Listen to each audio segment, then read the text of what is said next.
first of all, apologies for sitting. I hope that you can still follow, even though I'm going to try sitting today for the benefit of people on Zoom. Good morning to everybody on Zoom. First of all, I'll open with some dedications. These classes this week are dedicated in memory of Moshe ben Harabanit Malka and Haran Bina. And also in memory of Fania Heller, who was a beloved friend and guiding light of Matan. Also in memory of Nachum ben Chaim Isser and Gershon ben Aaron Shlomo and Esther Mendel. So those are our dedications today. Yeah, Rob, sure. Moshe ben Menachem Mendel ben Yechezkel Eliezer.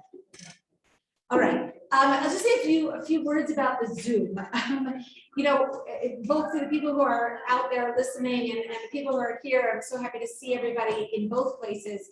It's a bit like teaching these hybrid classes.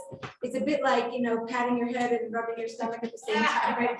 It's complicated. It's a work in progress. I don't know, for those of you who were with me in March 2020 and April 2020, and May, it took us a little bit of time to adjust to the Zoom. I think eventually we figured it out, it worked. And I'm hoping that the hybrid will be a similar kind of situation. We'll figure it out. But slowly but surely, we're trying to improve it. For those people who are on Zoom, I want you very much to feel part of the class. And what I'm going to try to do is to end our class at 10:05. At 10:05, I'm going to take some questions, and I'm going to start with the questions on the chat. And that way, the people who are listening to this on the Zoom can, ask their questions. That's for the benefit of all of the people who are on Zoom. If I don't remember, if at any point somebody makes a comment or a question, and I don't remember to repeat the comment or the question, please remind me, because the people on Zoom can't really remind me.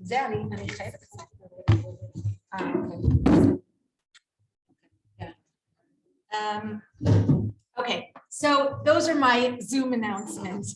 Now I want to make a couple comments about last week's class. At the end of last week's class, a few people commented to me that they would like to have those structures, because really at the end of the class, I very quickly reviewed several, I sort of showed you several different structures. I brought them again on the PowerPoint here, just so that we can look at them again. I'm not going to discuss them at great length, but I did bring them for you on the source sheets. Because at the end of the source sheets, you have these structures. You can look them over. These are just representative structures. I just wanted you to get a sense that there's a lot of ways of that scholar. You see where I am? Everybody sees where it is?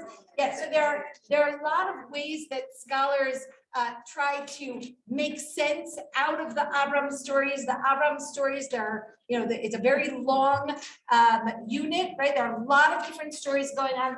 And, these different scholars are trying to make order out of the stories, to see a pattern in the stories, and perhaps also, more importantly, to see what's the turning point in the stories, what's the center, what's the pivotal moment in the Avram stories. And that's really what I wanted to show you. That was all we really discussed in the last class, was that each of these three structures that I brought for you have a slightly different focus, okay? So that, this structure has Hagar and Ishmael in the middle. It's important to really look at what's surrounding the structure as well. And what I think we really see in this structure is something that we discussed last time, and we're going to continue discussing it, and that is Avram's disappointments, right? His difficulty with obtaining continuity, right? Every time he thinks he's gotten it, whether it's with Lot or with Ishmael, of course, his wife is also threatened, right? That's also a threat to his fertility and his continuity. And this is all part of the story of Avram's promise, right? God gives a promise to Avram, and then continually Avram experiences the undermining of that promise, right? So that the promise itself is something that requires patience, and a lot of faith, right? A lot of fortitude. And this is, kind of this delayed gratification that, and it's part of the Brit Tarim, right? Which we read in this last week's parsha. Part of the covenant is, well, it'll take about 400 years, but you'll get there, right? That's a promise, which is not about, here, I'll give you a candy, here it is right now, right? It's, no, you have to work hard, you have to develop your faith, you have to develop your patience. And that in itself, I think, is an important experience, and it's an important message. Okay, so this is what, I spoke about a little bit last time. We have, these different structures. I'm looking right now at the third structure that I brought for you. I mentioned this is a structure that I found in Yoni Grossman's book. And, I like that he puts at the center of this structure the change in names, because that does seem to be a pivotal point. And the other point, I don't remember if I mentioned at the end of the last class, I remember I spoke about the change of names, is that, it's not just Avram's name that has changed, it's also Sarai, right? This partnership, as we're going to see, is very much a partnership, right? The stories are not just about Avram, they're about the relationship and the combination between Avram and Sarai, and a change has to happen in both of them in order to pull humanity forward. Okay, so these are some of the things that we'll continue talking about. Many of the, obviously, all the things that we spoke about in our initial class, in our introductory class, are things which we're going to be talking about throughout the course of the semester. Okay, I wanted to make one more introductory point, and it's based on the source sheet from last week. So if you have it, great. If not, I'm going to pull it up anyway here on the PowerPoint. Can you see it from where you're sitting? Can you see? Yeah, you can see the sources. Okay. No. It's the screen is not big enough for you to see. No.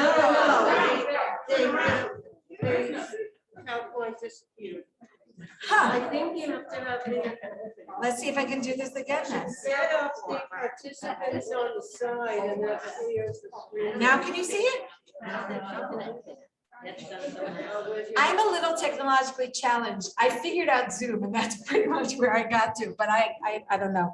All right, well, we'll see. We'll see if Abigail's on her way. I don't know. It's the office or something. Yeah.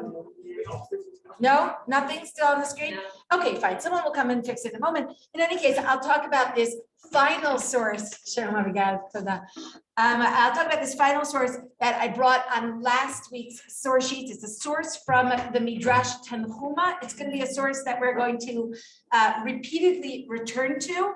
And the source basically shows us that Avram's life, his trials, his struggles, his spiritual aspirations, as well as his spiritual achievements, are ultimately foreshadowing Am Yisrael's life. אני אעשה את זה. כאילו השם סקרין ירד מפה. סליחה. אני בסדר. סליחה. תודה. There it is. Now do you see it? Okay. We'll take a minute to go out. Okay, so that Avram's life, his trials, his aspirations, his struggles, his achievements are all foreshadowing Am Yisrael's. Right, so this midrash goes into great detail, and we won't read the whole midrash. But for example, Avram goes down to Egypt during a Ra'av and emerges with Rechush Gadol, with great prosperity. Well, the same thing happens to Am Yisrael, right? So that all of Avram's life is some kind of foreshadowing, but also a blueprint, right? We talked about this a little bit last time as well, a guide to living a worthy life, right? Avram is not just, the story of Avram is not just the story of Avram, it's preparing us for a larger pattern, okay? And the fact that a lot of Avram's life is recast in the life of Am Yisrael later on in the story, that very much shows us that Avram's life is not just about him. Okay, so that's the final introductory point that I wanted to make. And now we will pause. But maybe in the meantime, if everybody can open their Tanakh, today we're going to begin with the end of Perek Yud Aleph, right? Bereshit Perek Yud Aleph. We're going to begin with the end of Parshat Noach, which is really the first time that we meet Avram. This section, starting from Pasuk Kavav through Pasuk Lamed Bet, right? The last psukim of Perek Yud Aleph. It's, I think it's largely not, people don't pay attention to it in terms of Avram's life, right? Usually, yeah. Numbers in English. Okay. Bereshit 11, verses 26 through 32. Okay. Now, yes, you see it? Yay. Okay. There you go. Here it is. Bereshit 11, 26 through 32. You see it on the screen. You can also see it in your Tanakh. Generally speaking, I think we don't really pay much attention to this, but when we start Avram's life, I think a lot of people think of Avram's life as beginning at the beginning of Parshat Lech Lecha. Right? This was, of course, the choice when Chazal divided the Parshiot, or whoever divided the Parshiot. That was part of the consequence of that choice, right? So that many people think Avram's life starts with this divine command. Lech lecha me'aretzcha beit avicha el haaretz asher areka. Go from your place, from your birthplace, to this land that I will show you. But actually, what's really interesting is that in the psukim that precede that command, Terach's already begun that journey, right? Not only has he begun that journey, but he's making a beeline for the land of Canaan, right? And so, what I really want to get a sense of today is, what is this preliminary section? What is it telling us? What is it telling us about Avram? Actually, it doesn't seem to be telling us much about Avram, right? That's kind of, I think, the first point that I want to make. Let's look at this section as I highlighted it for you and color coordinated for you here on the screen. So what we have is, we'll read through it pretty quickly, and then I want to talk about the structure that is created here. Vayichi Terach 70 shana. Terach lives 70 years. Vayoled et Avram et Nahor et Haran. He has these children. This, of course, seems to be the continuation of the Perek, which is a genealogy, right? Perek Yud Aleph is a rather what we call dry genealogy, right? Pasuk Kaf Bet, Vayichi Srug 30 shana, Vayoled et Nahor. Pasuk Kaf Daled, Vayichi Nahor 29 shana, Vayoled et Terach, right? So we have this at Tarach. So we have this genealogy here that seems to be continued at first with Pasuk Kavav, Vayichi Terach 70 shana, Vayoled et, and now we're told who he gave birth to, and suddenly it moves into a more storytelling mode, right? We move out of this dry genealogy, and we're told, we go back to that Ve'ele Toldot. You remember those genealogies of the Ve'ele Toldot? We mentioned, and we certainly talked about this last year. We absolutely talked about it 2 years ago. For those people who are new here, I'll mention that the Ve'ele Toldot, and these are the generations of, that's the scaffolding of Sefer Bereshit. That phrase appears 11 times in Sefer Bereshit, starting with Ve'ele Toldot Shamayim Va'aretz, right? And narrowing our focus more and more on the family that receives the promise, right? So that it begins with a universal description, right? Ele Toldot Ha'adam, we begin with a description of all of humanity, and we keep narrowing our focus. By the way, this is the sixth Ve'ele Toldot, meaning it's right in the center. Right, so this seems to be a rather pivotal moment. It's absolutely a pivotal moment. But of course, the question that we're all going to ask is the Ve'ele Toldot Terach, who's he? Why are we so focused on him? And by the way, there's no Ve'ele Toldot Avram, right? We're going to have Ve'ele Toldot Yitzchak. We're going to have, I see your surprise, right? It's so good to be back in a classroom again and see you. I can't see your mouths. I can see your eyes. And okay, so Ve'ele Toldot Terach, we're already getting a sense of some of the questions of this section. Ve'ele Toldot Terach holid et Avram et Nahor et Haran, Haran holid et Lot. Now we're moving into grandchildren, right? So we have his 3 sons. We have Haran's son Lot. Why do we care about Haran's son Lot? We're going to find out from the next pasuk. Vayamot Haran al pnei terach aviv be'eretz molato be'or kastim. So Haran dies. What does that mean? Al pnei terach aviv. We'll have to talk about that, right? He maybe lifnei, right? Maybe before, right? Haran dies. I'll leave that untranslated for now. Al pnei terach aviv.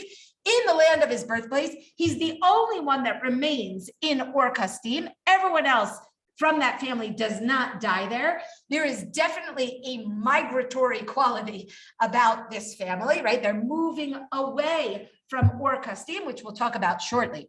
Vayikach Avram v'Nachor lahem nashim. So Avram and Nahor, they take for themselves wives. Shem Eshet Avram Sarai, the Shem Eshet Nahor Milka. Right, so we have Avram marries Sarai, Nahor marries Milka. They're going to be very important. Some of you may have noticed that on the first structure, that was what was surrounding the story of Avram, right? The story of Avram starts out with Terach's family, and after the Akedah, we go back to Terach's family. We learn about Nahor and Milka's children, which seems to kind of be the periphery of the Avram story. That itself is worthy of note, and we're going to come back to that afterwards. So we have these two wives. Who is Milka? Milka is Bat Haran. She is also the daughter of Haran. So she is Nahor's niece. Avi Milka va'avi Yiska. It's an awkward pasuk, right? Who is Haran? Haran is the father of Milka and the father of Yiska. Who is Yiska? Why do we care about her? It's absolutely not clear, right? But that, of course, is why many of us know that the Midrash is going to identify her as Sarai, right? Sarai, right? But again, only because she's what my children would call takua, right? In this pasuk, she's kind of stuck at the end of this pasuk, and she seems to have no role and no real reason for her appearance. So you could already understand why the Midrash is going to look to identify her and engage in the Midrashic principle of conservation of biblical personalities, right? So that when we have a personality that seems extra in the sense that we learn nothing from them, the Midrash is always going to identify that personality with another one in order to teach us something, so that it shouldn't just be floating there without any meaningful exegetical idea. Okay, so we'll get back to that as well. Pasuk Lamed Vati Sarai Akara Ein La Valad. Okay, so here's where we learn that Sarai is barren. And not only is she barren, she has no children, right? It seems pretty repetitive. Vayikach Terach et Avram beno, ve'et Lot ben Haran ben beno, ve'et Sarai kalato, eshet Avram beno, vayetzu itam me'or kasdim lalechet arza Canaan. Vayavo Haran vayeshvu sham. Right. So this is, I think, a pasuk which is kind of underrated.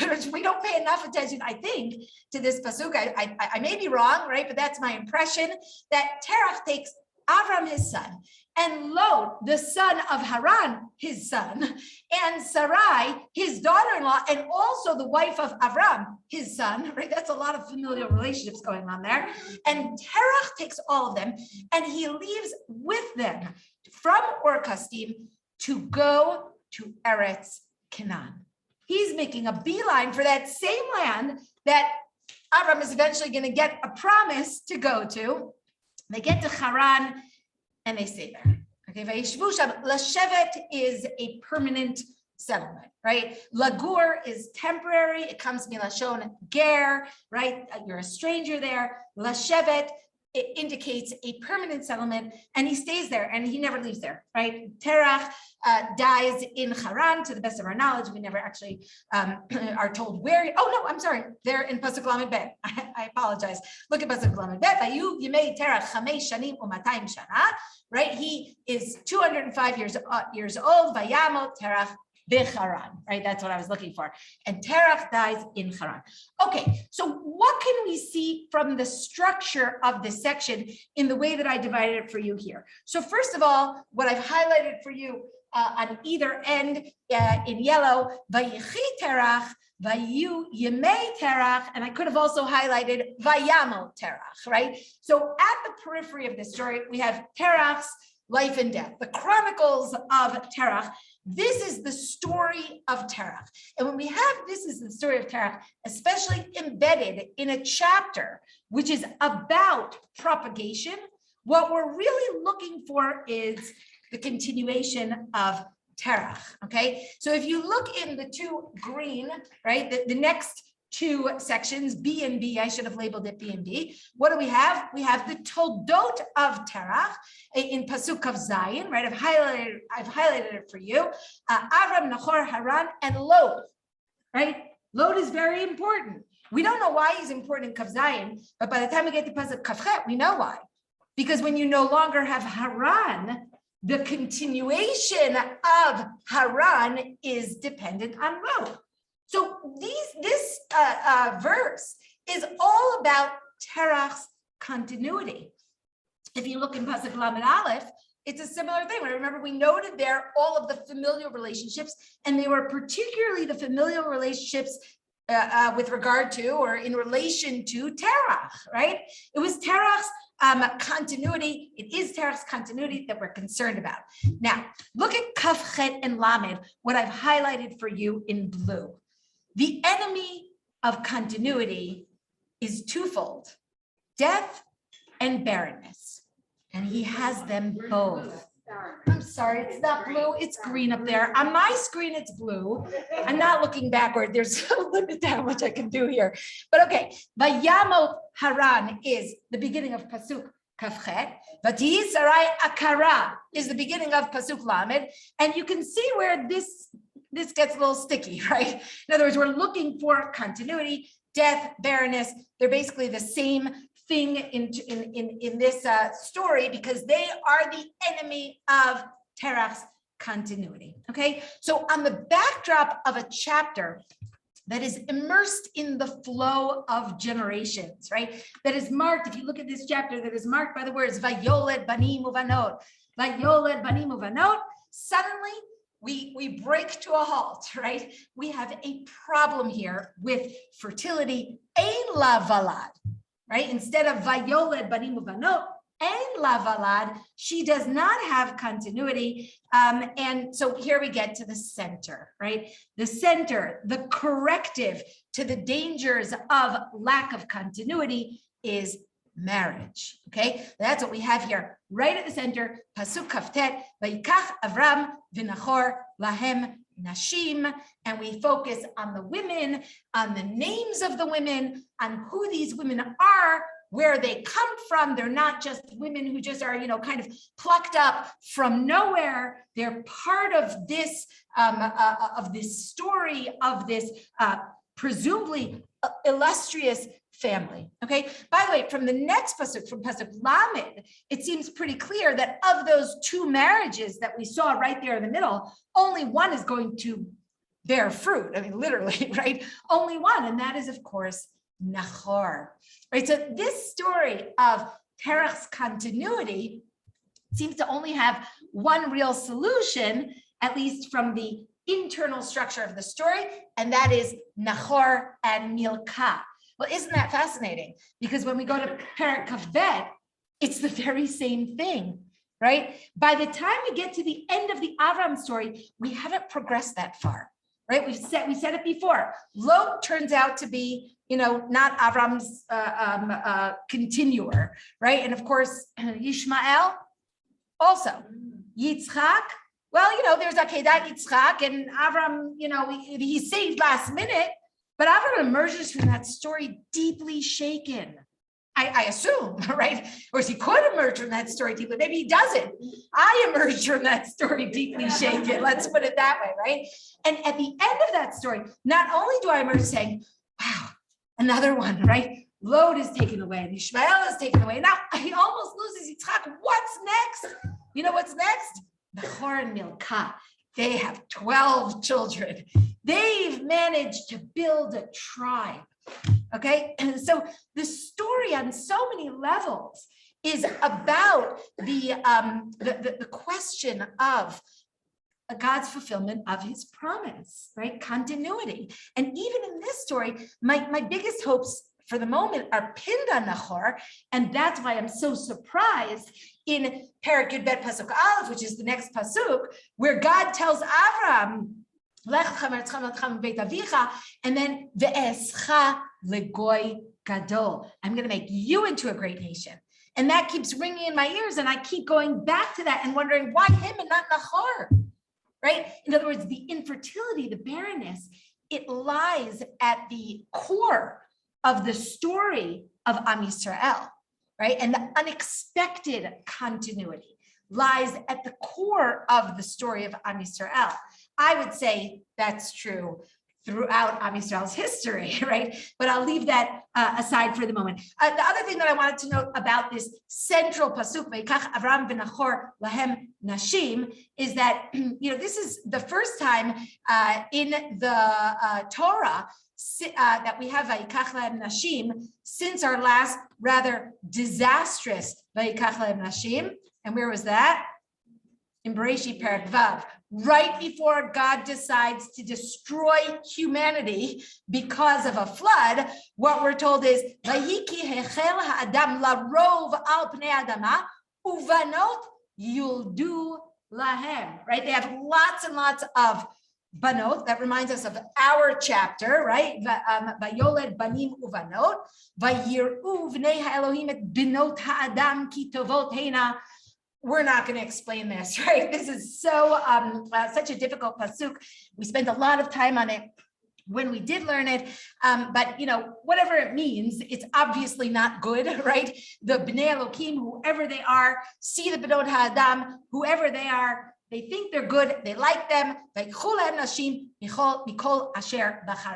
pick out whatever they pick out, right? No names, no genealogy, no agency. Something very chaotic, something very objectifying about what's going on here. These aren't marriages for the sake of human dignity, right? These are marriages which are conceived in some kind of violence, some kind of perhaps primal desire, right? But it's not good. Whatever it is, however we interpret it, it's clearly not good because the next pasuk tells us it's not good, right? And then God destroys the whole world. So what we seem to have here is some kind of restart. And again, the reason that I think that it's important is because this pasuk in Bereshit Yud Aleph is the center of the structure, right? The center of the structure is Avram and Nachor go out, they take these women for themselves as wives. The women have names, they have kind of a setting, right? And I'm going to say something else about this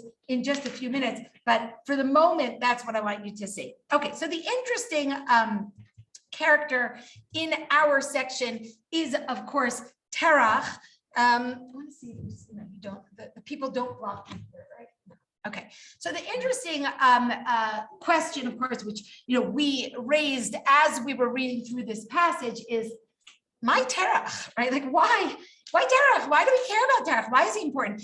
The other place, we really don't hear very much about Terach later on. The other place where we get a sense that Terach is the progenitor, he's the kind of paternal figure, is in Yoshua Perek Kaf Dalet, which would be a rather let's say less well-known passage, except of course that we say it in the Haggadah of Pesach every year. So this is actually a very well-known passage, and Yoshua, when he opens his covenant with the people, he says as follows: Vayomer Yoshua el kol ha'am, Ko amar Hashem Eloi Yisrael, be'ever hanahar yashvu avotechem me'olam. Right, your forefathers originally dwelled across the river.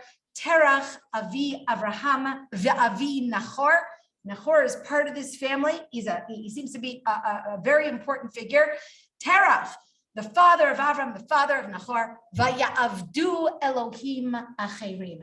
This is the only place in the Tanakh that we actually see that the family of Avram in Ur Kasdim were worshiping idols. The Midrash is going to, run with that, right? As we know, many of the Midrashim that we most famously think actually appear in the Torah, I mentioned this last week, are the ones that surround Abraham and his family in Ur Kasdim, where everybody's worshiping idols, and Avram becomes this literally iconoclast, right? He's breaking all those idols. Okay, ve'ekach et avichem et Avraham me'ever hanahar, says God, I took your forefather Avram from across the river and I brought him to Eretz Canaan, right? And this, these psukim leave it sort of ambiguous as to Avram's role, both in terms of idol worship, right? We alluded to that a little bit last time, and we're going to see some remarkable midrashim that contradict the more famous midrashim. So we'll talk about that as well.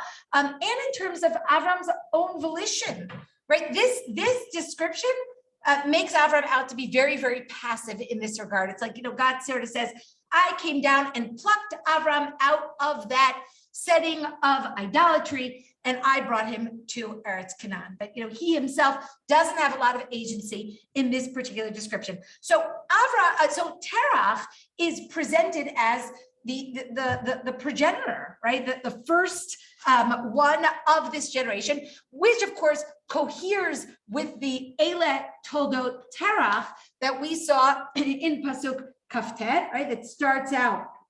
No, sorry, not Kaftet, in Kaf Zayin, the Ele Toldot Terach. And the question as to why he's the progenitor has been asked and answered in different ways by different commentators, by different exegetes. I'm going to show you a couple of answers. I'm not sure if obviously never are all answers created equal, but let's look at some of the different ways that this question has been dealt with, right? So Ralbag suggests, I brought for you here Ralbag, Gersonides, that the goal is to draw attention to Terach's Toledot, because Terach is the progenitor of all of the Avram stories, not just of Avram. We need to know about Nahor, as we saw before, and we need to know about Haran because of Lot's prominence, and not only Lot's prominence, but of course, later on, what emerges from Lot is Ammon and Moab, and what emerges from Nahor is Rivka, and therefore he is also part of the family of Am Yisrael. And so we can't start with Avram. We have to go up a generation because all of Terach's children are part of the divine plan. They're part of the building of Am Yisrael. And let's see what the Ralbag says. We'll see it a little bit inside. It's on your source sheets. Right, the Tanakh really detailed, gave a lot of length, a lot of attention to the story of the genealogy of Terach. V'zachar shehu holid Avram v'Nachor v'Haran ba'avor kvod Avraham u'ba'avor ma she'isaper mimenu. Right, the reason that we learn about Terach is not because Terach is important, but because Avram is going to be important. U'ba'avor ha'umot shehishtalshelu mehem. And because of all of the nations that emerge from Terach and all the stories that emerge from Terach, Kimelot, Shaya ben Haran, Nista'afu Shtei Umot Vehem Ammon Umoav, right? From Lot came Ammon and Moab, etc. We won't read the whole Ralbag, but you see where the Ralbag is going with this. It's an answer. I think it's a decent answer. All of it's still, I find it a little surprising that there's no Ve'ele Toldot Avram, right? That still troubles me because it sounds like Terach is the major figure here, right? And that is really, that remains with me a little bit disturbing. I think, the other point that Radatz Hoffman makes that also indicates the centrality of Terach as a figure, Terach as opposed to Avram is, look what Radatz Hoffman says here. Also, this is on your source sheet, Vayoled, Bidomel Seder Aseret Hadorot Arishonim, Ken Misayem Gam Seder Aseret Dorot Ele, Beholadat Shlosha Banim, Asher Hanivchar Bahem, Hu Avraham Muzkar Karishon. What is Radatz Hoffman pointing out here? Look at this. Adam, the story of Adam is that he has three sons, right? Cain, Hevel, and Shet. And that, I think, it sort of focuses in on Adam. He produces these three sons. Then 10 generations go by, we get to Noah. Then he has three sons. Shem, Ham, and Yafet. And then 10 generations go by, we get to Terach. And then he has 3 sons, Avram, Nahor, and Haran.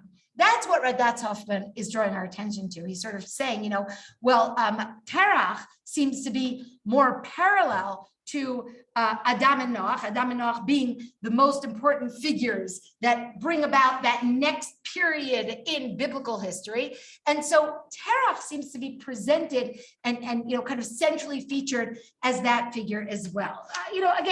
I think that there's a lot to say about Terach. I'm going to say just, one kind of brief thing here. I skipped part of Radatz Hoffman. We're going to come back to it in a minute. And that is that, it's really curious that Terach, of his own volition, goes to Canaan. And that's curious. And it is worthy of our attention. Okay. I'm going to get back to that point in a minute. I just want to look at the end of Radatz Hoffman. Look at what he says. Ve'od domeh Terach lanoach bakach, she'af banav noladim lo begil me'uchar be'ofen yachasi.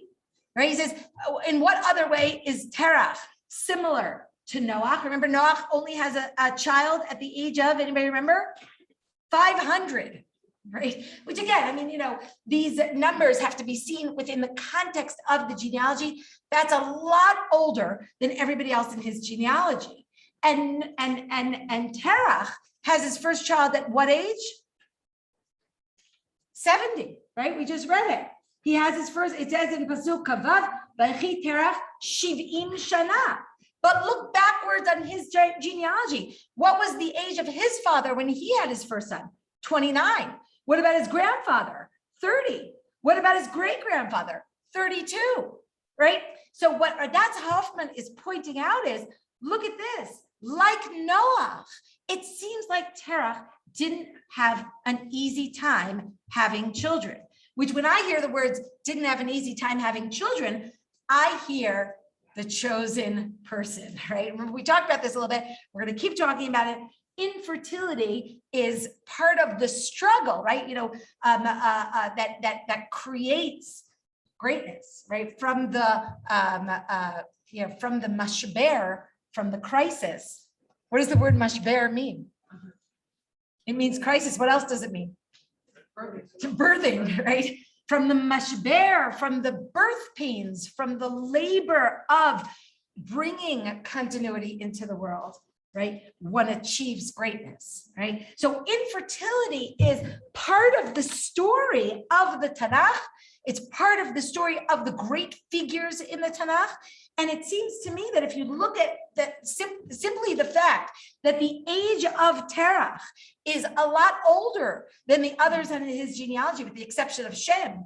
Shem gives birth at the age of 100, which again, that fits in, right? We're looking at Shem as a prominent figure in this genealogy. It seems like Terach is an important figure in this genealogy. It suggests, I thought also about a little bit about the fact that he gives birth at the age of 70. I went to look and see, does anybody else have a child at the age of 70 in all of these different genealogies? And the answer was yes. In Perek Hey, Canaan gives birth to Mahalalel at the age of 70, but that didn't help me with anything. So I've really nothing to add about that. But again, why 70? 70 is obviously a significant number. It's also a number that has to do with the natural human lifespan, right? Yemei shnei ha'adam 70 shana, v'im bigvurot 80 shana, right? The life, and that's in Mizmor Tzadi, right? In Psalm 90 in Sefer Tehillim. I would, by the way, just rewrite that Mizmor today, right? Yemei shnei ha'adam, let's say 100 shana, v'im bigvurot 120 shana, right? I think that's certainly true today. But if you do have this idea that 70 years is the lifespan of a person, so the fact that Terach gives birth at the age of 70 shows his both difficulty, right? He gets to the end of his life. He still hasn't had a child, but also his perseverance, right? His commitment to continuity, no matter what. And he's still at that age when most everybody else is, waiting for the end of their life. He has not yet given up. So there is something maybe about the 70 years that is indicative of Terach's, his something about him, something about his character. In any case, going back to this idea, yeah, Abby. Is there any discussion in the Midrashim about why that the personality, the character of Terach is responsible for every single character? Every single character. Yeah. Yeah, I mean, I'll repeat the question. Thank you. So Abby asked, is there any discussion about Terach's character in the Midrash, given that he is the progenitor of the whole story? So, really most of the Mefarshim and most of the Midrashim regard Terach as a very negative figure.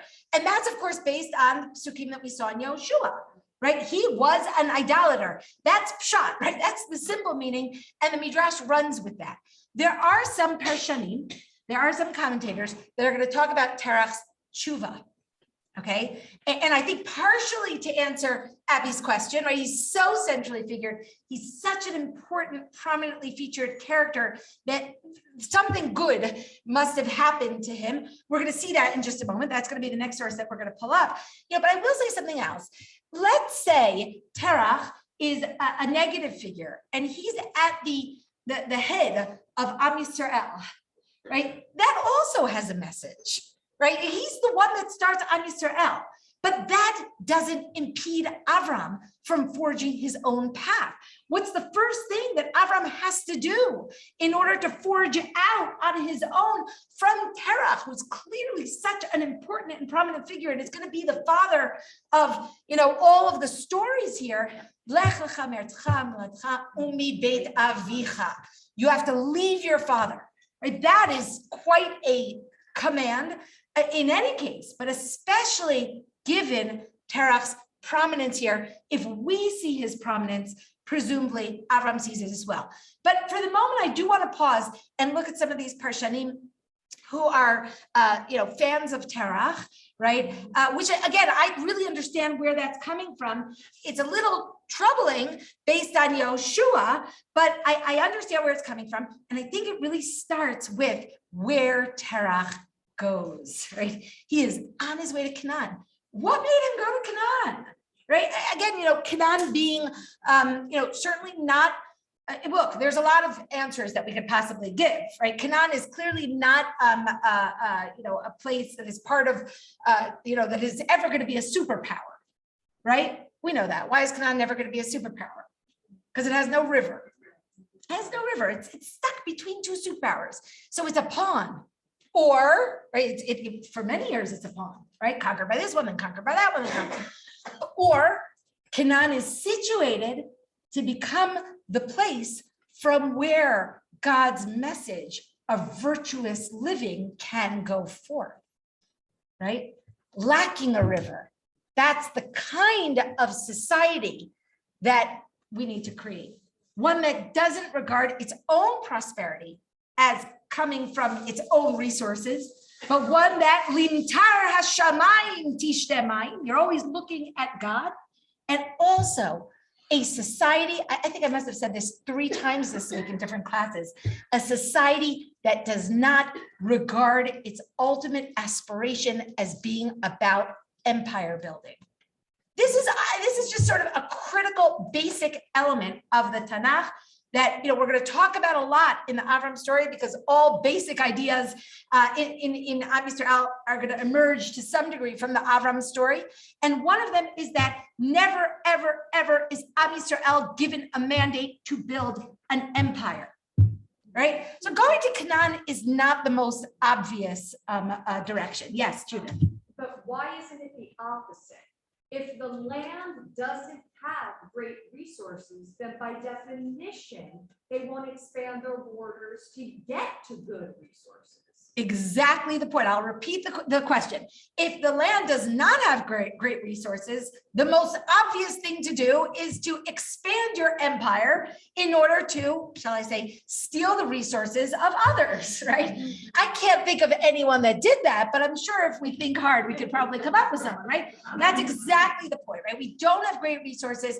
Our resources ultimately derive from God's gift to us, or we're not supposed to be a nation that our ultimate aspirations make us greedy, make us rapacious, or make us violent, right? Using brutality in order to obtain that which we're looking for. Yeah, Shlomi. I think that we're situated very much on purpose, exactly where we are, because we're between Egypt and Mesopotamia.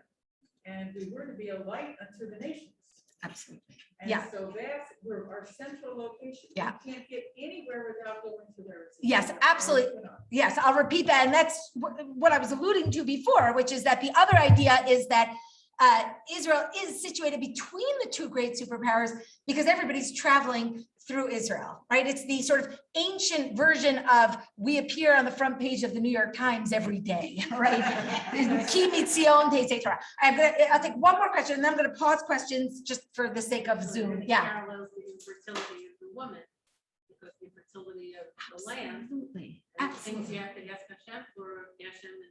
Yes, excellent comment. We're going to talk about this a lot. The infertility of the land, meaning the dependence upon God to receive rain in order to have fertility, parallels the infertility of the women throughout the story. And of course, what does the Midrash say? Why does God make our imahot infertile, right? Because he desires the prayers of the tzaddikim. Because the whole idea of infertility or zera adam and zera adama, of achieving fertility of land and fertility of humans as part of the promise that God gives to Avram, is not that it comes easily, but that it comes through a relationship with God. Okay, so we're getting ahead of ourselves, but these are definitely some of the ideas that we're going to talk about. Okay, so to go back to Abby's question with regard to Terach, let's look here at what the Ibn Ezra says. Because before we read the Ibn Ezra, I'm just going to tell you basically the approach, which we see in several different mifarshim, right? Radak goes in this direction as well. Several others go in this direction as well. And others oppose this, but what the Ibn Ezra is going to suggest is that the command to go to the land of Canaan did not take place in Haran. Didn't take place in Haran. That the Torah is out of order here, right? Which we don't have a problem with. We don't, Ramban does, right? But Ibn Ezra certainly doesn't, right? In Mukdam Mukhar Torah, things can be shifted around for different purposes.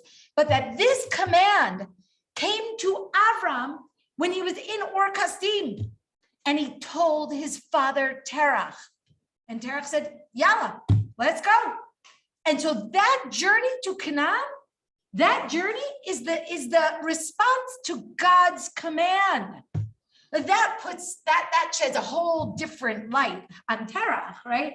So here, let's look at what the Ibn Ezra says. He doesn't say it so clearly. That's why I said it before we read it inside. But he says it, by the way, over and over and over. He's going to say it throughout the psukim here. Manachon beinai sheparshat lech lecha she'amar Hashem la'Avraham kodim zeh pasuk shehu vayikach terach. Right, that the command to Avram of go forth from your house. And by the way, it solves the problem of the word moladitecha. Go forth from your birthplace.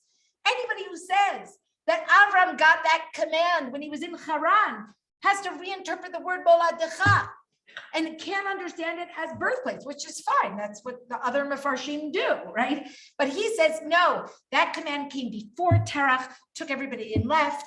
And, he brings, and look at the last few words of the Ibn Ezra, V'ha'ed, and what's the proof? Shamar katuv, lalechet, arza Canaan. Because the pasuk tells us that he went to Canaan. Why would he go to Canaan? Why would anybody go to Canaan, right? If it weren't for God's command, there are so many other better, more prosperous, more logical places to go. The fact that he went to Canaan, says Ibn Ezra, is proof that he is responding to God's command to Avram. And look at what Ibn Ezra says here. A couple of psukim later, Ibn Ezra says, Sheyada Hashem, she'achar she'asa terach tshuva, right? Because of course, the Ibn Ezra also knows that Yoshua Perek of Daled tells us that Terach was a bad guy, right? Certainly in terms of his idolatry. So Ibn Ezra says, well, Terach did tshuva shahaya obed avodah zara shama l'divrei Hashem livno la'Avraham. So after he did tshuva, he listened to the word of God. He went with Avram v'yatza lechet yachdav el eretz Canaan kasher tziva Hashem. He went in deference to God's command. Now, one doesn't actually have to say that he did tshuva. One could say that as a good idolater, he was willing to listen to this guy. He was willing to listen to that God, right? In other words, whatever. This is maybe that you don't put your bets all in on one God, right? But if that God says go to Canaan, so he can do that without actually doing tshuva, right? That's the other way of reading it. But however we read it, especially if we understand the Ibn Ezra as as a possibility, right? That he did tshuva, that we get stuck when Terach gets stuck in Haran, right? Because if he did do tshuva, but then he doesn't get to Canaan, so then he's obedient, but he's not obedient, right? There's something here that is, and he's not fully committed to going to Canaan. That's certainly true. And obviously, we don't exactly know why he doesn't go on, but I mean, the most obvious reason being, what does he find in Haran? Prosperity, right? Well, we know that. We know that there's prosperity in Haran from Perek Yud Bet Pasuk Hey. Look in Perek Yud Bet Pasuk Hey. Look at what it says. Vayikach Avram et Sarai ishto ve'et lo ben achiv ve'et kol rechusham asher rachashu ve'et hanefesh asher asu beCharan. He takes with him all of the possessions that he had acquired and the people that he acquired in Haran. It sounds like those were the things that he acquired in Haran. So Haran is a place of prosperity. And what we see here, if this is really, a correct reading of the scenario, Terach is sort of, marginally committed to going to Eretz Canaan, but prosperity can turn his head. Okay, who does that remind us of? Lot, of course, right? Lot sticks with Avram, and he comes out of Egypt and he really misses Egypt. And then he sees Sodom and Gomorrah and he says, wow, that's like Egypt. I'm going there, right? It's like what? It's Gan Eden, right? Anshe Sodom, Ra'im v'chata'im Hashem me'od. The people of Sodom are very evil. He doesn't care. It's Kegan Hashem Te'eretz Mitzrayim, right? It's that Eden like Egypt. We put Eden and Egypt together in that pasuk. We'll talk about that when we get there, because that doesn't seem necessarily intuitive, right? But in any case, the idea is that if Terach does kind of start out on the right path and possibly even receives an independent command from God to go to Eretz Canaan, perhaps, however, just goes along with Avram after Avram gets his command to go to Canaan, at some point along the path, he fails, right? And of course, in contrast to this, we have Avram, who never fails in this regard, right? He never lets prosperity turn his head, not in Egypt, and certainly not in the war with the 4 kings and the 5 kings.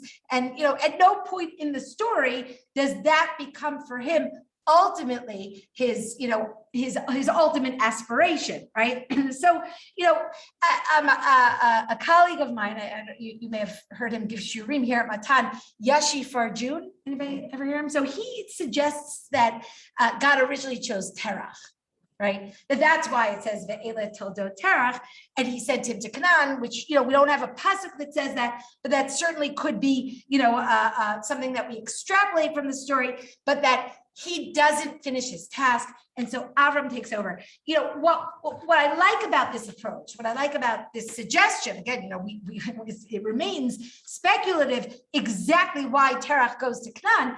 And we'll talk about it a little bit more also when we get to that pasuk. But what I like about this approach is that it's an incredible lesson about what it means to be chosen by God, right? Chosenness is not a formula for success. Just ask Shaul. Right? I mean, people are chosen in Tanakh and they don't fulfill their destiny.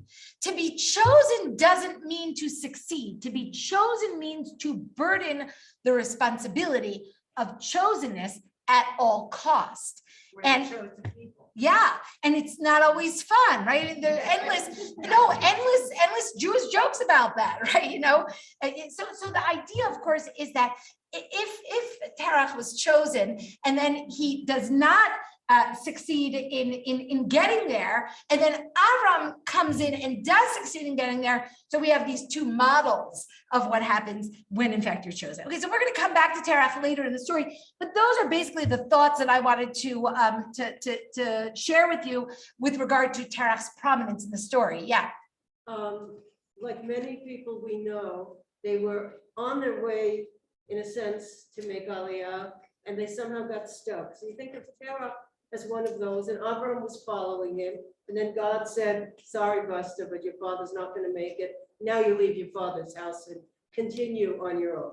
Yeah, so Baya's making the point that maybe it sort of reminds us of other situations in which people try to make Aliyah, don't make it. I actually heard, I don't remember who it was, but I heard someone talk about this once, and he said, well, Terach was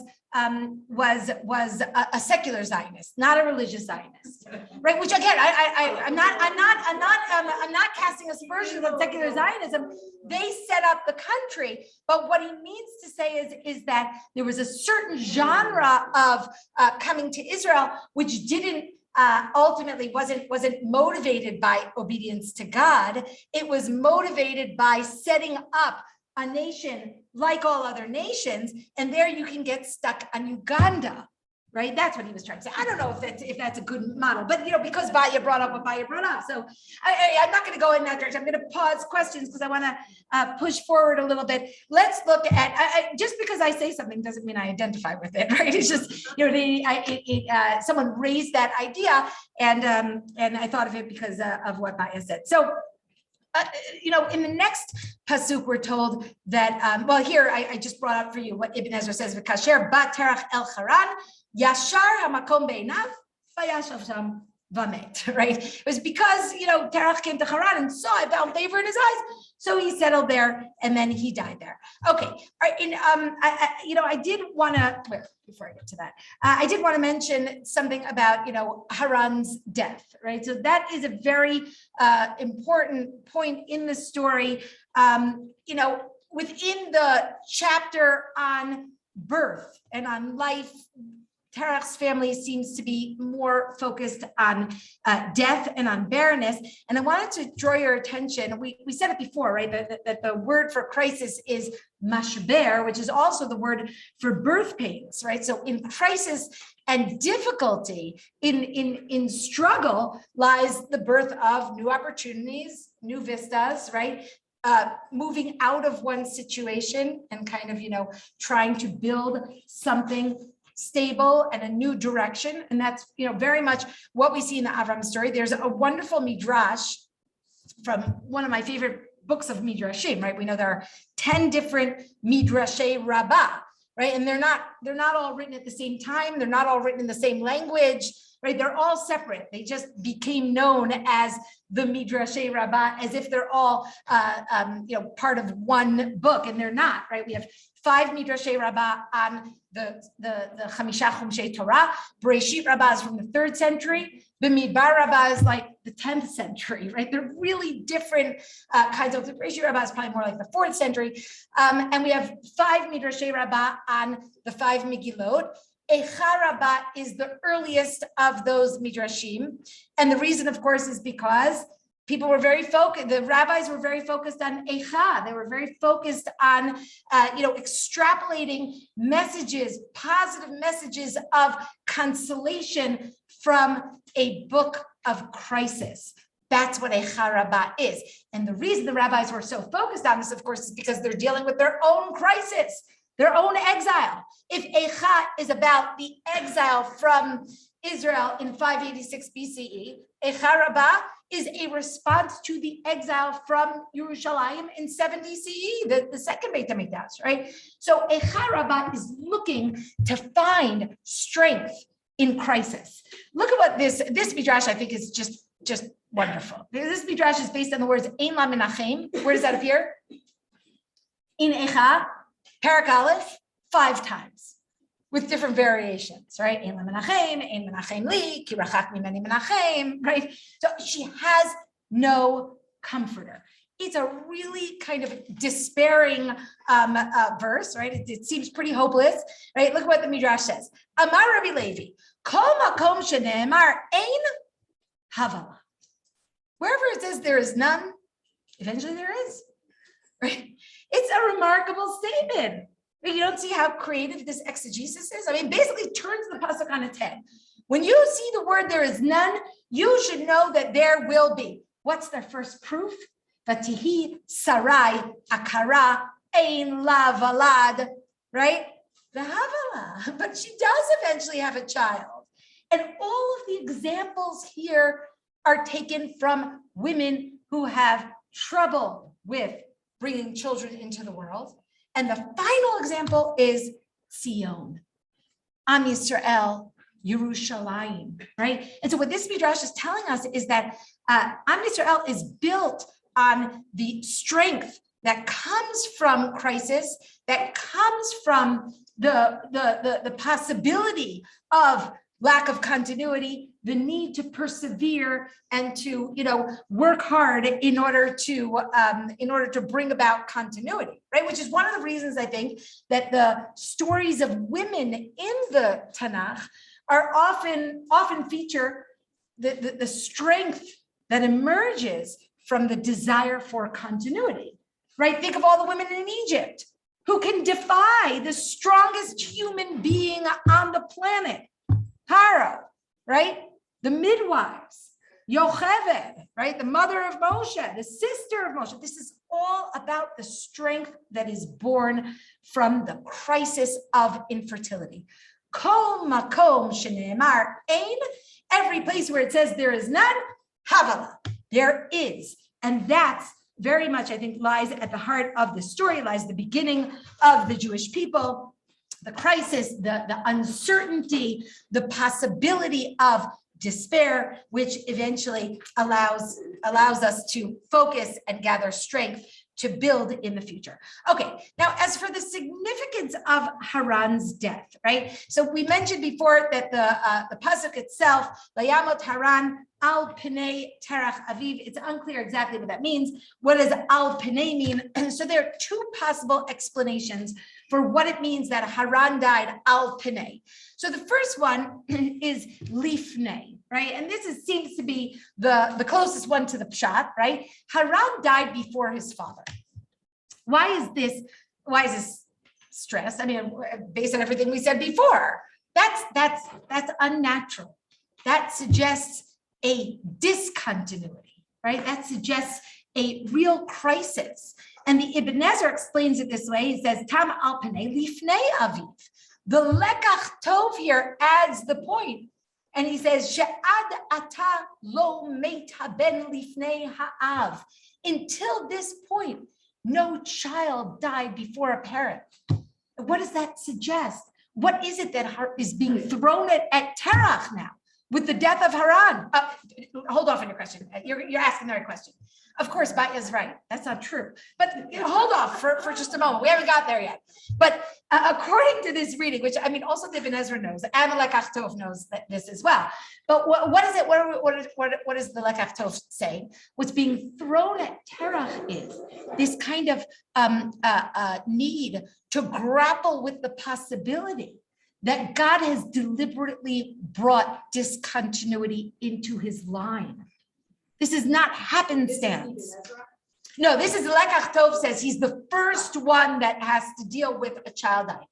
So, of course, But I did. of course, Rabbi Yehuda ibn Bil'am says Hevel died, before his father, and Chanoch. If you look at the order of at the number of the years, Chanoch dies before Yered, right? So it's not exactly true, but both of those deaths are not natural deaths, right? So that, I think, is really what the Lekach Tov is saying, right? Hevel is killed by his brother. That's a story of fratricide. Chanoch, I don't know. Chanoch just doesn't count, right? Because he just disappears. We don't know exactly what happens, and it's very mysterious.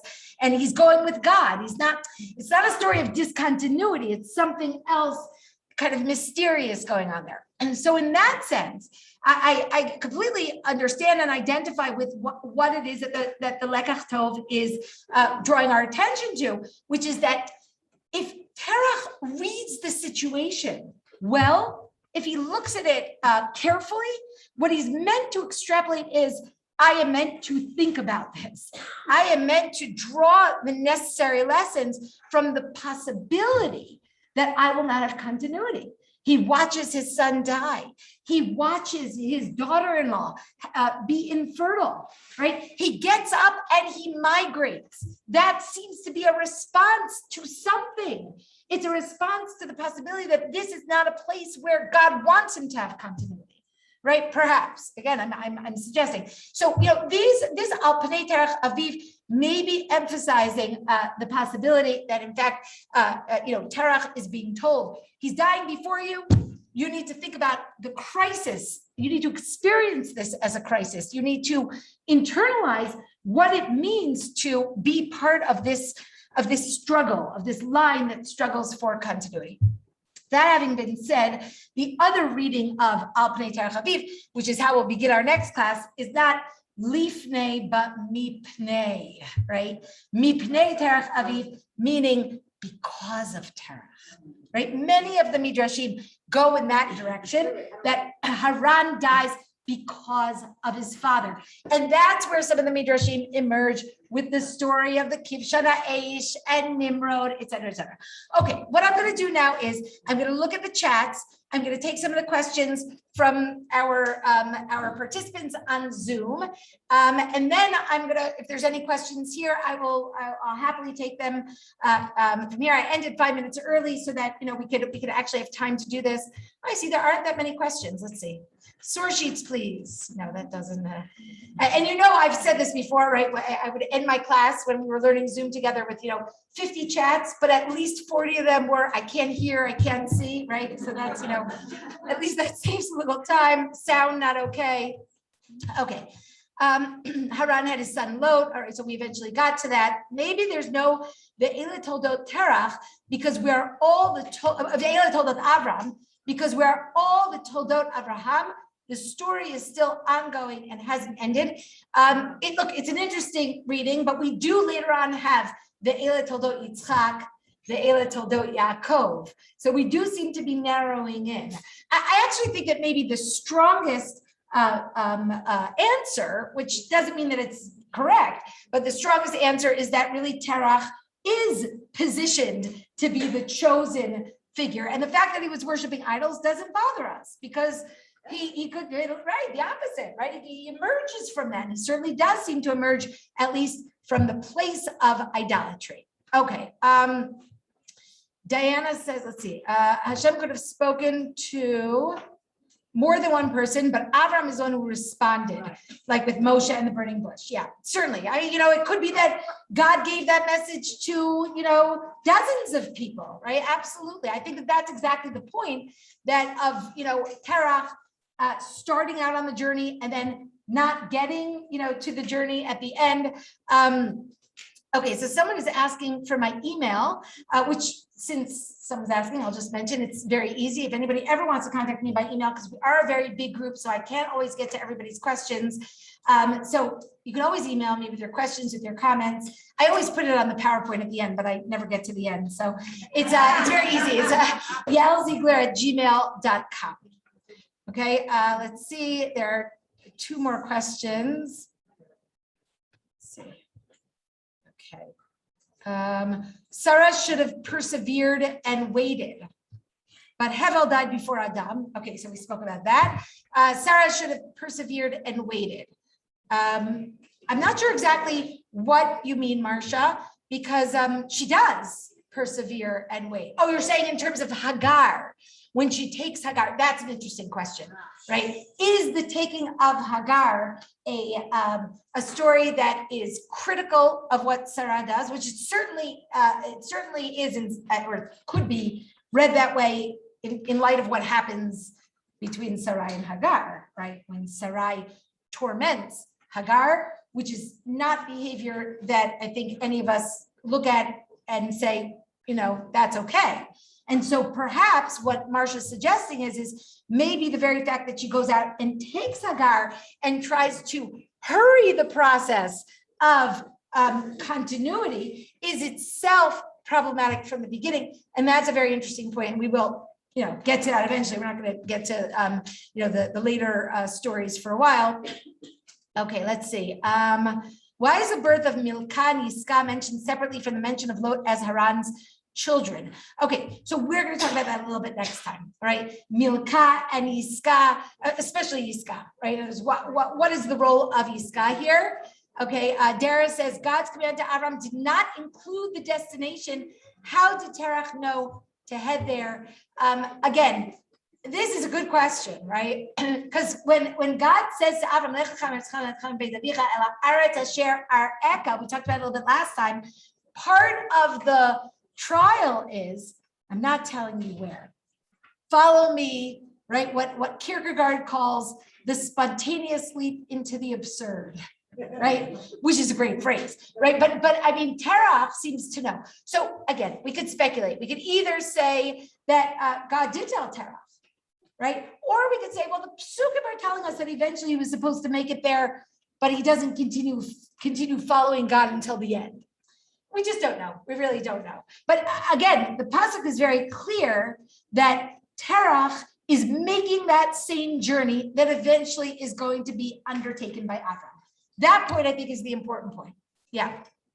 Sarina says the spontaneous leap into the absurd is like Am Yisrael in the Midbar, which I assume you're thinking of Yirmiyahu Perak Bet, Lech Tech, Zacharti Lach Chesed Neoraich, Ahavat Kulotayich, Lech Tech Acharai B'Midbar Be'eretz Lo Zra. Right, I remember your early kindness that you went after me into the Midbar, right? Which again, absolutely, I agree with Serena. That is the spontaneous leap into the absurd. Yes, Batya.